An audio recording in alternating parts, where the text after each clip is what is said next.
Não, eu acho que tem um pouco desse controle, né, da sociedade, mas é porque, para a gente entender, por exemplo, o que a igreja se transformou, né, o que o cristianismo se transformou em Roma, a gente precisa entender quem foram esses primeiros cristãos, né, quem foram essas pessoas.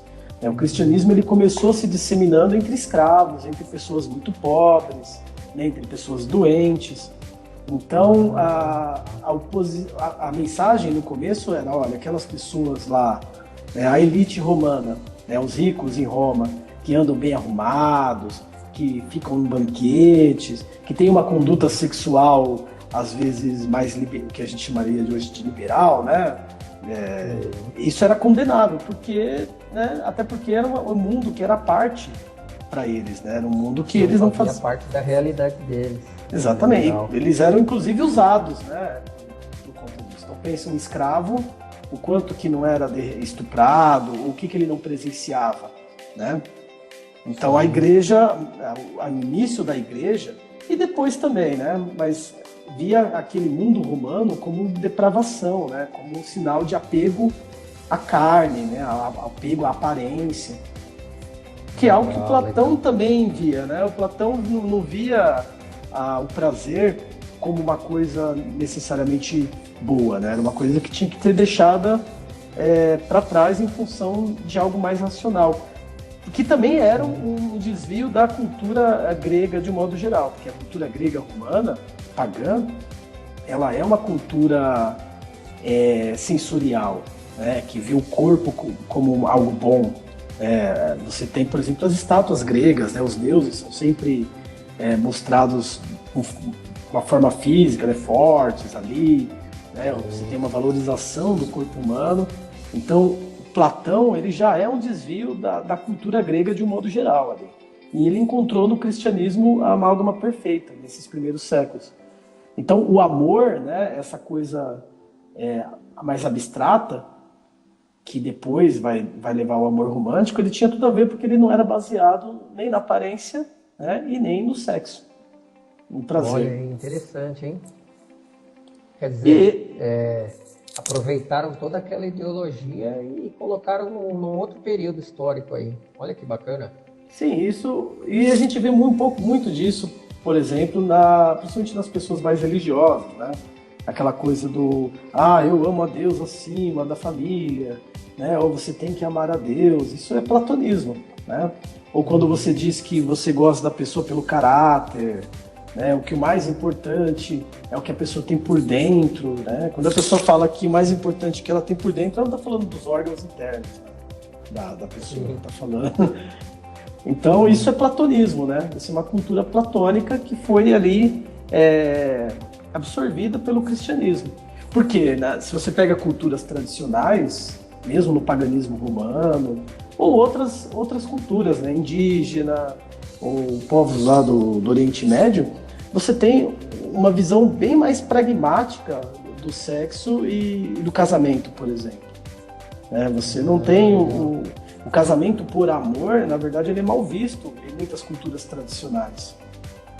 Porque o casamento ele é um arranjo social, né? Você escolhe lá a esposa, a família, faz um acordo com a outra, né? Ou até mesmo em sociedades poligâmicas, a mulher é um recurso, né? Como qualquer outro,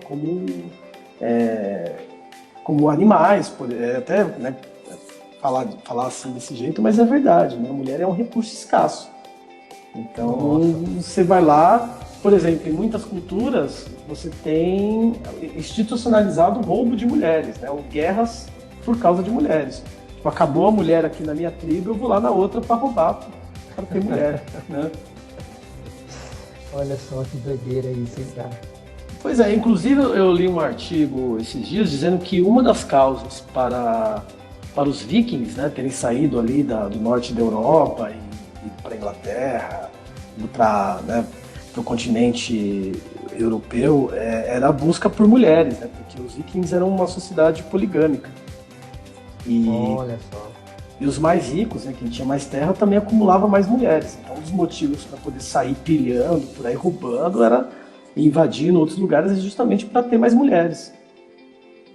Nossa, o o estereótipo de pegar mulher nessa época era pra valer, né? Para valer. Os caras pegavam pra valer. Pois é, isso assim, era na maior parte das sociedades humanas, o casamento por opção, o casamento por amor não existia, né? Ou era um acordo entre famílias, ou era simplesmente um roubo mesmo, né? Um recurso que eu vou lá e se eu tenho poder e dinheiro, eu me disponho dele. E isso começa a mudar ali em meados do século XIX, né? Com essa ideia que também ganha na sociedade, que é a ideia da liberdade individual, né? Do indivíduo. Entendi. É toda uma construção, né, para chegar aí. Você vê de onde que partiu desse negócio de invasão, de dominação, né? Mulher objeto animal, até chegar no que a gente vive hoje. Dá para entender um pouco também o porquê do feminismo ser algo tão necessário ainda hoje em dia, né? Sim, porque na maior parte da história, né, as mulheres, com algumas exceções, né, em algumas culturas, elas eram de fato objeto, né? Agora, existem culturas, claro, por exemplo, a gente falou dos indígenas, né? Aqui entre os Tupi, as mulheres tinham uma liberdade, assim, absurda, né? Elas podiam escolher os parceiros, se queriam viver com o parceiro ou não, se queriam se separar, enfim, elas tinham uma igualdade que mesmo hoje não é vista, né? Apesar de toda essa ideia né, assim, sem ser esse amor romântico, né, amor? Isso talvez tenha cativado bastante os portugueses, né, quando eles vieram para cá. Pode ser um dos fatores, né? E hoje em dia, né, você tem alguns pesquisadores, eu vou citar aqui o Antônio Damasio, né, o neurocientista português, que ele diz o quê? Que o amor, assim como outros estados de espírito, como tristeza, orgulho, eles são manifestações de um mecanismo biológico responsável pelo equilíbrio geral do organismo. Então, todos esses sentimentos, o amor, nada mais são do que manifestações do corpo. Então, ou seja... Biológico 100% para ele. 100% biológico. Quer dizer, o amor nada mais é do que a atração sexual. É isso. Ponto. Então, toda aquela coisa seria uma construção social mesmo. Né? Então, não existe esse amor que... Né? Não, isso é uma construção social, é uma questão de cultura, mas o amor, assim como outros sentimentos, seriam biológicos. Né? Está bem diferenciado do que a gente está acostumado hoje em dia, né? Pois é, e o David Buss também, que é um psicólogo evolucionista, vai dizer que o amor é o sexo, né? É a seleção sexual de parceiros. Ali, mais ou menos a mesma coisa que o Antônio Damasio diz, né? E que os homens, eles fazem isso de maneira diferente e por motivos diferentes do que as mulheres. Então é uma teoria que muitas feministas não gostam até, mas é aquela ideia de que o homem, como ele biologicamente pode ter mais filhos, né, do que as mulheres, então ele tende a atrair mais, a buscar mais parceiras, né, enquanto que as mulheres, por terem que se comprometer, né, com o bebê por 9 meses e depois mais alguns meses para cuidar, ela teria uma tendência mais monogâmica. Né? Isso é tendência, né? Não que seria assim ou que é uma condenação. Mas ele fala que é desse jeito. Ele parte daí, né? Bem fisiológico também e prático. Exatamente, né? Então, outro dado interessante, né? Que a gente está falando de amor, né, e de cultura, é o Tinder, né? É a mudança que o Tinder está fazendo no comportamento das pessoas, né? O Tinder e outros aplicativos, né? Eles têm um impacto muito grande na mente das pessoas, né? E no comportamento. Por quê? Porque a abundância de escolhas, ela gera, na verdade, insatisfação.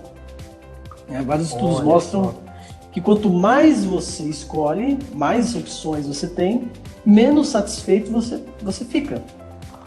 Isso é assim, por exemplo, com produtos em um supermercado, filmes na Netflix e também por parceiros sexuais. Quando você tem muito para escolher, você fica menos satisfeito com aquilo que você escolheu.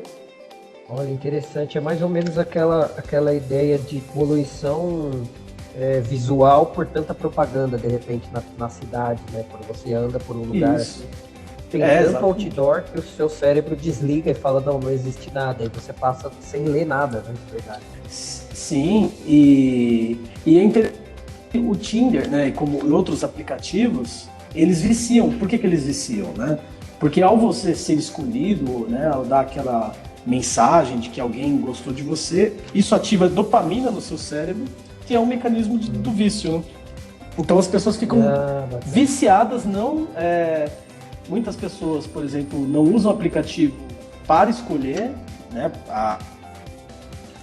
o parceiro lá, mas pelo aplicativo em si. Vai ficar gerando dopamina. Olha só. Exatamente. Interessante. E, bom, então aí a gente vê, né, por exemplo, como o papel importante da cultura na criação, né, de um conceito e até de um sentimento.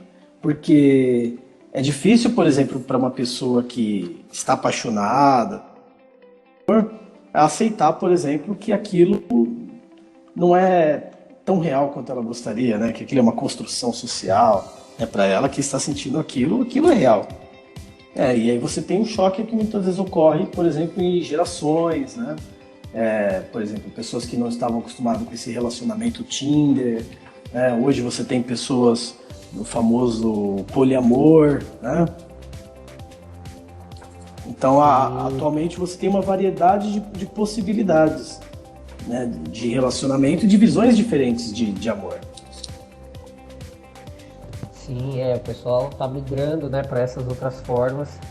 E eu acho que isso é uma tendência, né, hoje em dia.